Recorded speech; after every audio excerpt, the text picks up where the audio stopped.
Am I the jerk for refusing to host the family BBQ for July 4th because I don't want alcohol in my home? Hi there, recovering alcoholic here. I have been sober for 6 months, and it's been a struggle. I am seeing a therapist and attending SMART recovery meetings. I am not at all comfortable around alcohol, which has been a little isolating. Beer culture is huge here, and every group, meetup, and hobby revolves around drinking. Making new friends who do not drink is difficult. Sober events here are either wellness scams or group sports, and I am not into them.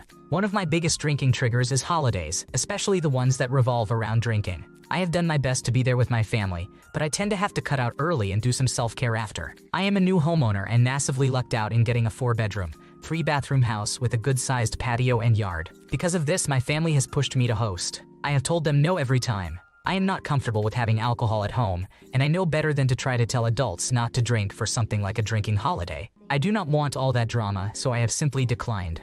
It has become an issue because now it's going to be on my brother's back to host the 4th. He has 2 kids with his wife, and they've hosted before without issue. He just did not want it this time and wanted a chance to cut loose himself. He and I got into an argument over it because he thinks I am being selfish and making everyone else accountable for my drinking problem. He said that no one else is responsible for my drinking issues. I said of course they are not, but I am trying to protect my peace by avoiding things I know will trigger me. He said that I was making excuses. He said that I am a bad sister and that he is tired of dealing with my drinking problem. Which yes, there were a few times when I couldn't go to events because I had been drinking and obviously couldn't drive. None of them were important events, but I get why it annoyed him. I talked about this with my therapist, and she has said that it's perfectly reasonable for me to want to avoid alcohol in my home. She said that I am still fresh into sobriety and that it may be a few years before I am truly comfortable in situations focused around drinking. But I am curious if Reddit thinks otherwise. Am I the asshole for this? You have done nothing wrong by a mile. Your house, your rules. It's more than okay to not want alcohol in the home that you find is your respite. If your brother can't go one day without drinking, it seems he might have a problem too. Bottom line, if your brother doesn't like it, he can host his own party. Am I the jerk for telling my mom's husband? I never considered asking him to walk me down the aisle. I am a 25-year-old female engaged right now, and as you can likely tell from the title, my mother is married to someone who is not my father. They got married approximately 4 years ago and started dating 6 years ago. I was actually living in another country at the time, studying overseas. I only came back home briefly for the wedding and officially returned last year, so I have not spent much time with my mother's husband. Being truthful, even if I had, given the age I was when they got together, I would not see him as my father or parent. He stunned me by telling me he wanted to give me away at my wedding. He told me he looked forward to doing it for all 3 of his daughters. He has 2 daughters and 1 son, so I guess he counted me. He was excited at the thought of me being the first he gives away. I did not like the way he worded it, giving me away, or the fact he approached me about this when he had no hand in raising me. But my mother loves him, so I was kind. I said it was a sweet offer and a lovely gesture, but I was not very comfortable with that. I suggested we could figure out something else for him to do if he wanted to be more involved in the wedding. This was met with him questioning why I said no and saying he thought I would be happier to have him do it. He said that given I have no father in my life and grew up with no close adult males, it made sense. I pointed out to him that I had my mother who raised and sacrificed for me. He acknowledged that, but said she is not a man. I told him I did not plan to have a very traditional wedding, so having my mother do it would not be strange at all. He genuinely never considered the fact I would ask my mother, and he became very emotional when I brought this up. It was a mixture of embarrassment, sadness, and frustration, and he was speaking rapidly and nervously. It got on my nerves because he was clearly not okay with me saying no to him. He told me he should have been my first choice, and it made no sense that he was not, given he is the only father figure I have. I told him I never considered asking him once because he is not my father figure or my parent. That role typically goes more to a parent than a parent's new spouse. He looked so offended and told me the fact I never considered him a valid option stung. He told me I could not have his money then. I asked him what he meant, and he said he had been expecting to pay since my mother had mentioned money. I told him that had nothing to do with him. It was money my mother saved for my wedding as I was growing up, long before him. I told my mother what happened, and she was so embarrassed he acted that way. She said she would talk to him, but I received a text not too long after from him, reminding me that I had hurt his feelings and offended him. Am I the asshole? I think you are not in the wrong here. It seems very presumptuous of him to assume he should be considered a father figure when he married your mom while you were already in your 20s. His behavior feels emotionally manipulative, especially when he's trying to involve your mom in this. Developing a relationship takes time and respect, and he's not listening to your perspective at all. It sounds like a serious conversation with both him and your mom is needed before this causes bigger issues down the line. Am I the jerk for not replacing an item my roommate broke? So basically, my roommate broke a container that stores some of the toilet and bathroom cleaning supplies while cleaning the bathroom. Not a big deal, we move on. A few days later, I'm tasked with replacing some cleaning supplies, and she asks me to replace the container. I say no because the place I'm grabbing the supplies from doesn't have it. Again, I didn't think much of it. Yesterday, she asked again, and I tell her straight up I'm not getting a new one because she broke it. She said she was the one that bought it, which is true, and that we all take turns replacing supplies. That is true.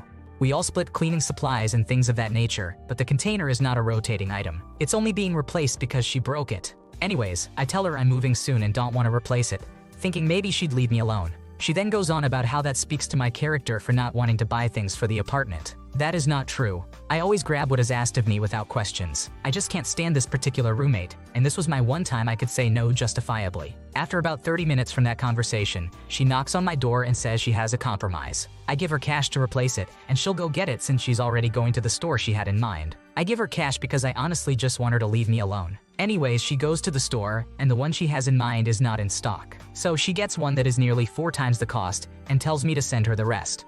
Now, the difference is only about $10. It's really not a financial thing at this point, but I'm so tired of her always making everything such a big deal, making this about character, and overall just being the only unpleasant roommate in the apartment. She's constantly the common denominator in any problems going on here. I haven't agreed to it, and I haven't quite said no to sending the money yet. I'll wait for that to be in person. Am I the asshole for not sending it? It might be petty and it's only $10, but I've already said no and then compromised with her. I feel like I've been as reasonable as could be, given that I wasn't the one who broke it and need to draw the line somewhere. Sure, I could give her $10 and not deal with this situation any longer, but if I don't put my foot down, where does it stop? Something else will surely come up that she'll continue to hassle me for. You did the right thing. She broke it, so she should replace it, plain and simple. It speaks volumes about her character that she won't take responsibility for her mistakes and expects others to cover for her. She's showing an inability to take ownership and resolve her own issues. Am I the jerk for telling my grandparents I won't attend family gatherings my half-siblings attend anymore? I, a 16-year-old male, have 3 older half-siblings from my mother's first marriage, aged 25, 26, and 28. We lost our mother last year. I live with my father, who was their stepfather for approximately 19 years. They never accepted me or my father. Deep down, I always knew it. They maintained the peace for our mother when she was alive, but they did not engage with me or my father. They would visit our mother and have a very forced civility with us. After she died, they made it clear they did not appreciate my father organizing things. They said our mother's true husband was their father. They were very smug when it came to light that our mother had organized everything herself and intended to be buried with her first husband, my half-sibling's father. They thought that meant they could tell us we were not welcome at the funeral. It was the first time in years they took glee in telling me I was not really their brother, and that I was just the second mistake our mother made after losing their father. The first mistake was my father. It became a huge deal, and at the funeral they actually said they were dividing the side the immediate family would sit on. Anyone on their side recognized essentially that my father and I were mistakes our mother made and should not be there. A lot of our mother's family sided with my half-siblings, which stung. My half-siblings severed all ties with me and my father. They have been clear they want nothing to do with us. My grandparents are the only maternal family who make the effort to include me and be a part of my life.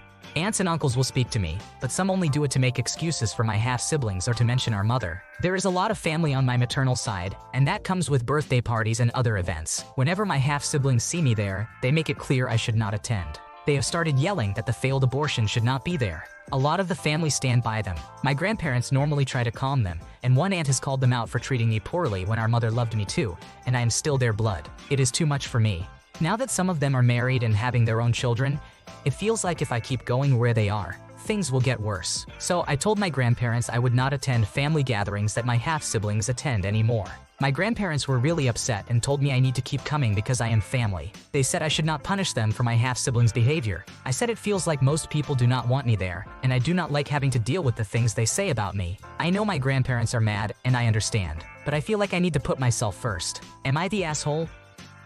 You are not to blame. Never feel guilty about excising toxic people from your life, even if they are related. You do not have to go anywhere you feel unwelcome, and it's perfectly fine to attend small gatherings organized by you or your father if you want to see your grandparents. What's actually happening is that your grandparents are punishing you for your half-siblings' behavior by trying to coerce you into situations where you'll be mistreated. That is not okay. Am I the jerk? My mother would not stop being disrespectful to my boyfriend and has since talked poorly about us to anyone and everyone. I, a 22-year-old female, and my boyfriend, a 22-year-old male, got pregnant around June of last year. We met in December 2022. My mother has never been the nicest person to me growing up, and there have been times in the past I have cut contact, but always ended up coming back for some reason or another. My mother seemed to be okay with my boyfriend for maybe the first 3 months we knew each other. However, it quickly got toxic. At a family gathering after my grandfather passed away in November of last year, she would only speak to my boyfriend in the most heinous way and make aggressive comments to him in front of everyone. At one point, she made a comment about castrating him and indirect comments about how he was not family and could be replaced. After the gathering, she and I ended up getting into an explosive argument in the driveway of my grandparents' house because of the way she was treating him. I was a week away from induction when we laid down the first and only boundary for our unborn child. We did not want him plastered all over social media. He is not a trophy. My mother has over 1,000 Facebook friends, and I was not comfortable with people who would never meet him having easy access to pictures of him. I gave plenty of reasons and examples. My boyfriend gave an example about his father, who is not a good person. My mom made a comment about how she thought it was stupid she could not post pictures of her grandchild because my boyfriend has a messed up family. I lost my patience and told her what she said was wrong. She tried to apologize a few days later, but only explicitly apologized for how he felt, not what she did. I told her I did not want her in the room when I delivered because I wanted my boyfriend to have a good memory to look back on. She had no emotion about it and told me good luck basically. We told her we did not want her around our child since her actions have proven she has not changed since I was a child. And I do not want my son to suffer like I did. My mom and stepdad have cut ties, but I have received video proof they talk horribly about us every chance they get, saying I am lazy, a slob, self-righteous, etc. Am I the asshole? Did I overreact or make the wrong decision? I did not want to cut out my mom. I have cried so much since having my son because I just want my mom.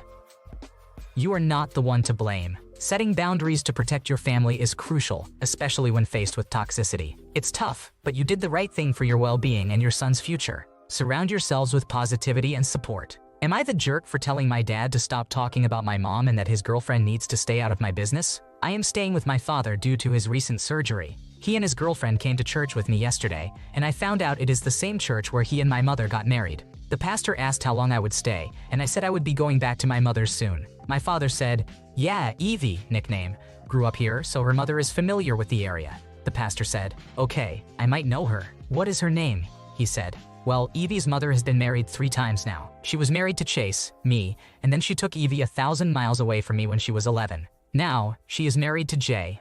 It would be hard to tell you her last name, but her first name is Valerie. The thing is, my mother is so ashamed that she has been married 3 times, and she does not like talking about it. I feel it was none of my father's business to bring it up. I confronted him because I thought it was so rude of him. Why did you have to tell the pastor that mom was married 3 times? Do you not know how ashamed she is of it, and you want to rat her out to some guy you just met? You need to watch it." Next thing you know, he was laughing at me. "It's really cute that you, a 21-year-old, are trying to give me a 71-year-old advice," I said.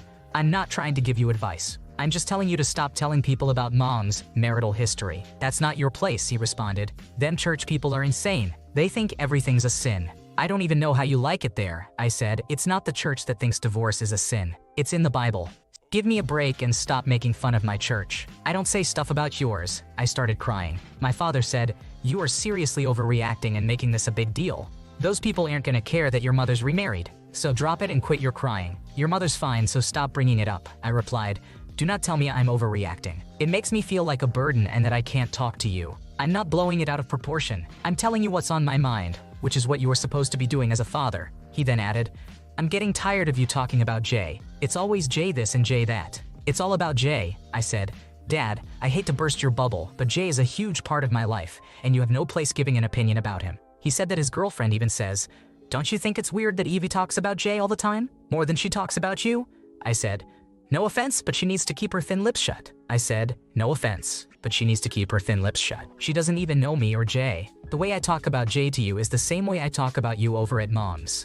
Just say you're jealous and drop it." I could have said to my father that the reason he has been married 3 times is because he was seeing other women when he was married to his first wife and my mother. Everyone knows it, but he doesn't know I know. I would be surprised if he keeps this thing with his girlfriend going. You haven't done anything wrong. Your dad's personal comments about your mom only make him look bad, even among church people. It's pretty clear that your mom's personal life is not their business. If he brings up your mom again, just remind him that she found someone who actually cares about her. Thanks for watching. When you subscribe, make sure to hit the bell to turn on notifications so you never miss a video. To finish listening to all the stories, check out the playlist in the description.